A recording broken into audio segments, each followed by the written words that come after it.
What if your worst day contained the seeds of unshakable peace? The Stoics discovered a system for this 2,000 years ago.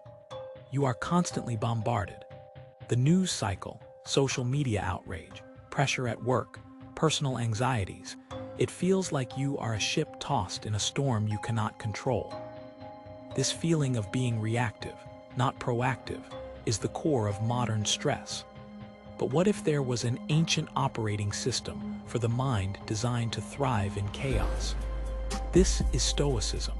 It was not built by academics in ivory towers. It was forged in the real world by a slave, Epictetus, a powerful political advisor, Seneca, and the most powerful man in the world, Emperor Marcus Aurelius. Their shared insight was that the quality of your life depends not on what happens to you, but on how you respond. And they built their entire system on three core beliefs. The first, and most important, is the dichotomy of control. Epictetus said it best: some things are up to us and some things are not up to us. Your opinions, intentions, desires, and actions, these are up to you. Your body, your reputation, your wealth, what other people do, these are not. Think about a job interview. You can control your preparation, your research, and the answers you give. You cannot control if the interviewer is having a bad day or if another candidate has more experience. The Stoic focuses entirely on perfecting their preparation, the part that is up to them, and accepts the outcome with tranquility. This is the foundation of modern cognitive behavioral therapy, or CBT, which teaches that it is not events that disturb us, but our judgments about them. So you accept what you cannot control, but what do you do with the frustration of a bad outcome? That brings us to the second belief, Amor Fati. It is a Latin phrase that means a love of fate. This is not passive resignation.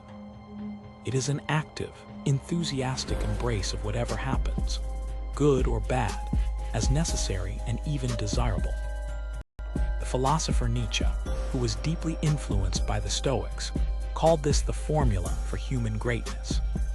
A failed business is not just a failure.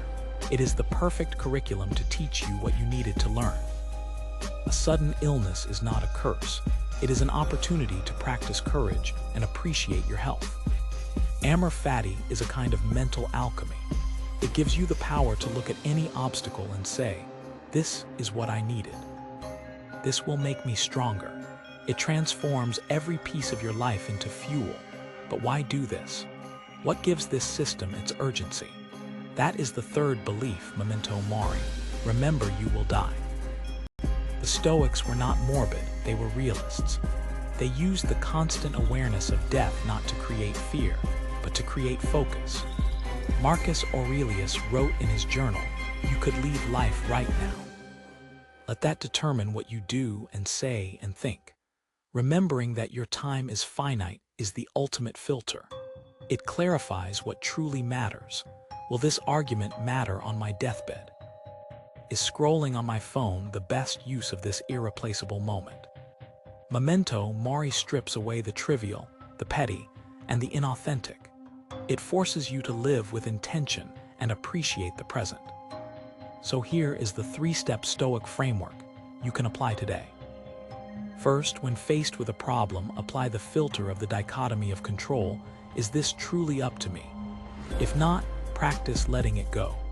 Second, frame the situation with Amor Fati. How can I use this? What can this teach me? And third, give your life focus with memento mori. In the grand scheme of my life, how much does this really matter? This is not about suppressing emotion. It is about intelligently processing it to build an internal fortress of calm, resilience, and purpose. It is the ancient art of thriving in a chaotic world.